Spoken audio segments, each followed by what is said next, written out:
2వ అధ్యాయం 1వ వచనం. ఆ సంగతులు జరిగిన తరువాత దేవుడు అబ్రహామును పరిశోధించును.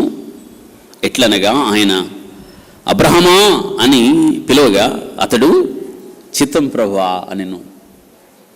అబ్రహమా అని పిలిచాడు. ఏమన్నాడు? చిత్తం. పిలిచిన వెంటనే పలికాడు. చూడండి, పిలిచిన వెంటనే స్పందించాడు. 3 విషయాలు తెలుసుకున్నాం మనం. దేవుడు వాడుకునే వ్యక్తి అందుబాటులో ఉండాలి. దేవుడు వాడుకునే వ్యక్తి పరిశుద్ధుడై ఉండాలి. దేవుడు వాడుకునే వ్యక్తి వినయం కలిగి ఉండాలి. ఈ 3 మీకుంటే దేవుడు మిమ్మల్ని వాడుకుంటాడు. దేవుడు పిలిచినప్పుడు ఒక వ్యక్తి వెంటనే స్పందించాడు అంటే అర్థం ఏంటంటే ఆ వ్యక్తి దేవుడితో సన్నిహిత సంబంధం కలిగి ఉన్నాడు.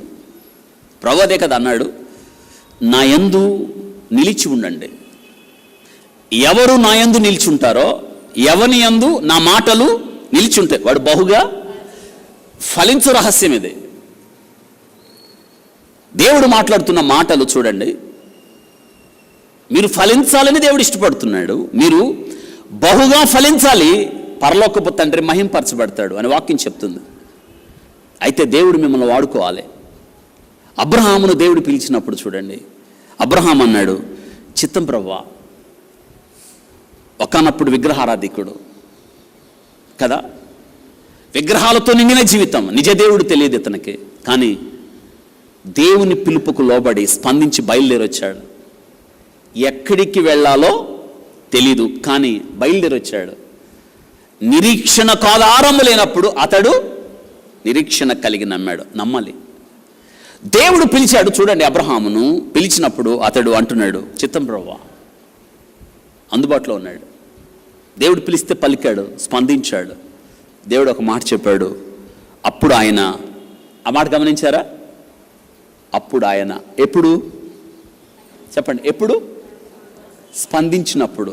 దేవుడు పిలిస్తే పలికినప్పుడు మిగతా విషయాలు చెప్తాడు ఆయన. ప్రభువా మొత్తం చెప్పు, నాకు ఇష్టమైతే తర్వాత చేస్తానంటే కుదరదు. చూడండి, అప్పుడు ఆయన, ఆ పదం చూడండి, అప్పుడు ఆయన. ఇప్పుడు అబ్రహామును దేవుడు పిలిచినప్పుడు పలకలేదు అనుకోండి, దేవుడు మాట్లాడేవాడా?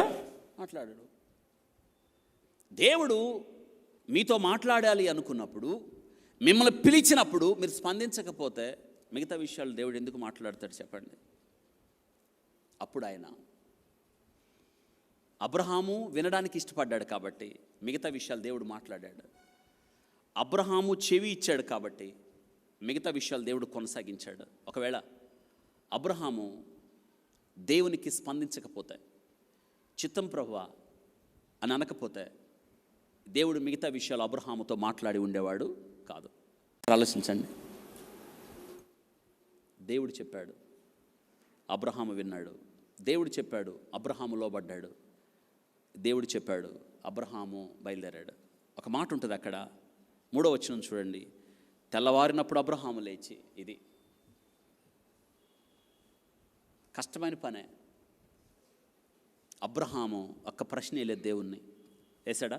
ప్రభువా, సంతానం లేదు అనుకున్నప్పుడు నీవు నన్ను బయటకు తీసుకొచ్చి ఇంట్లో నుంచి ఆకాశ నక్షత్రాలు లెక్క పెట్టమన్నావు, గుర్తులేదా? నా సంతానం అలా అవుతుందని చెప్పావే. మరి ఒక్కగానొక్క కొడుకు 25 సంవత్సరాలు ఎదురు చూసా, నువ్వే చెప్పావు. ఒక్కగానొక్క కొడుకు అన్నావు, ప్రేమించి ఇస్సాకు అన్నావు. మరి బలివ్వమంటే ఆకాశ నక్షత్రాల సంగతి నువ్వు ఇచ్చిన వాగ్దానం ఏం చేయాలి నేను? ఇసుక రేణువులు అన్నావు, ఎట్ట నమ్మమంటావు? అన్నాడా? ఎస్ లార్డ్ అనేవాడు అండవు, చిత్తం ప్రభు అనేవాడు అనడు. మనమైతే తీసుకోవడమే మన వంతు, ఇచ్చే పని అసలు మనం చాలా తెలివిగలవాళ్ళం. దేవునికి ఎదురు చెప్తాం. మనం అబ్రహాము స్థానంలో ఉంటే మనం ఎంత తెలివిగలవాళ్ళం అంటే శుభ్రంగా చెప్పేవాళ్ళం. ఏంటంటే, నాదేముంది ప్రభువా, ఇంకొక మాట ఎందుకు ఆమె ఎటు తిరిగి, ఎవరామా సారా, నాదే ఉంది, ఇవ్వటానికి ఇష్టమే, కానీ ఆమెకి కూడా ఒక మాట చెప్పొద్దా? నాలో సగ భాగం కదా. అబ్రహాము తప్పించుకోవడానికి తేలిగ్గా ఒక పని చేయొచ్చు. వాళ్ళ భార్యకి చెప్పచ్చు, ఏమమ్మా శర్మ, నీకు ఎట్ట చెప్పాలో నాకు అర్థం కావట్లేదు, ఎట్టొక్కటి చెప్పు. నీకు ఎలా చెప్పాలో నాకు అర్థం కావట్లేదు. దేవుడు మన పిల్లోడిని ఏమేమంటున్నాడు? నీకు పని లేదు,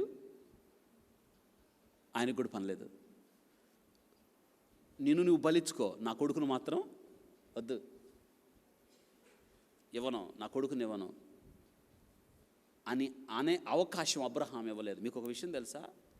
కనీసం ఈ విషయం తన భార్య అయిన శారాకు ఒక మాట కూడా, ఎందుకో తెలుసా?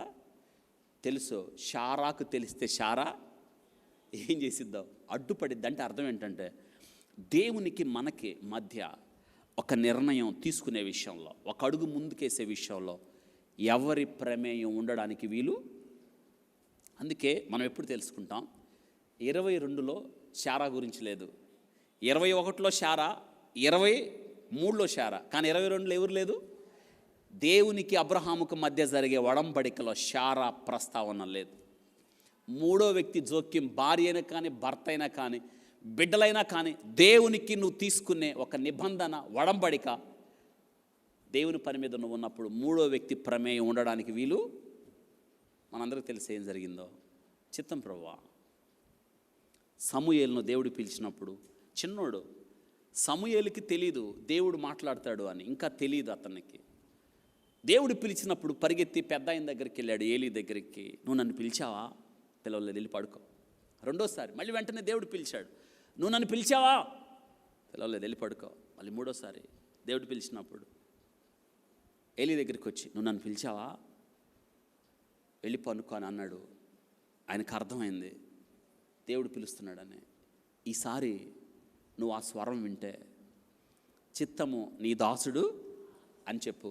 ఆ పెద్ద ఆయన ఏలీ చక్కగా దారి చూపించాడు. మళ్ళీ పడుకున్నాడు, దేవుడు పిలిచాడు. ఈసారి చిన్నోడు మాట్లాడుతున్నాడు, చిత్తము నీ దాసుడు. అందుకే దేవుడు మాట్లాడాడు. అందుబాటులో ఉండాలి దేవునికి. మనం ఉంటారా మీరు అందుబాటులో? దేవుడు పిలిచినప్పుడు పలకాలి, స్పందించాలి, లోబడాలి. అప్పుడు దేవుడు మిగతా విషయాలు మీతో మాట్లాడతాడు. ఎవరు వెళ్తారు నా నిమిత్తం? నేను ఎవరిని పంపెదను అని అన్నప్పుడు యెషయా అందుబాటులోకి వచ్చాడు. నేనున్నాను, నన్ను పంపు ప్రభువా, నన్ను వాడుకో. ఇదినా మనందరం కూడా, దేవుడు నన్ను వాడుకుంటే బాగుండు కదా, దేవుడు నాకు ఒక పనిస్తే బాగుండు కదా, దేవుని పరిచర్య కొరకు నేను మరింతగా వాడబడితే మంచిది కదా అంటావు. మరి దేవుడు పిలిచినప్పుడు పలికే అంత దగ్గరగా మీరున్నారా? సన్నిహిత సంబంధాన్ని కలిగి ఉన్నారా? ఆయనకి లోబడుతున్నారా? అందుబాటులో ఉన్నారా? ఆ పరిశుద్ధత కలిగి ఉన్నారా? ఆ వినయము, ఆ విధేయత, లోబడే తత్వాన్ని కలిగి ఉన్నారా? ప్రశ్నించని స్థితి, లోబడే స్థితి కలిగి ఉన్నారా? దేవుడు కోరుకునేది ఇదే కదా. ఇలాంటి వ్యక్తులను దేవుడు వాడుకోవడానికి ఇష్టపడుతున్నాడు. మరి అటువంటి వ్యక్తిగా మీరుంటే దేవుడు ఖచ్చితంగా మిమ్మల్ని వాడుకుంటాడు. ఇప్పటిదాకా మీరు ఎవరి కొరకు వాడబడ్డారో, మన కొరకు మనం, మన కుటుంబాల కొరకు, ఇంకెవరి కొరకు వాడబడ్డాం కదా. ఇకనైనా కొంత మట్టుకైనా ఎవరి కొరకు వాడబడాలి? మీరు దేవుని కొరకు. మీరు అడగండి దేవుని, ప్రభువా నన్ను వాడుకో, ప్రభువా నీ పరిచర్యకు వాడుకో, సంఘము క్షేమాభివృద్ధి నొందినట్లు నన్ను వాడుకో, అనేకులు రక్షణ పొందునట్లుగా, పరిచర్య జరిగించినట్లుగా, సువార్త ప్రకటనలో నీ సాక్షిగా నేనున్నట్లు నన్ను నీవు వాడుకో ప్రభువా అని మీరు అడిగితే చాలు, దేవుడు మిమ్మల్ని వాడుకుంటాడు. దేవుని కొరకు వాడబడే వ్యక్తులు, దేవుని కొరకు వాడబడే వ్యక్తులు కావాలి. ఆ వ్యక్తులుగా మీరు ఉండాలని దేవుడు కోరుతున్నాడు.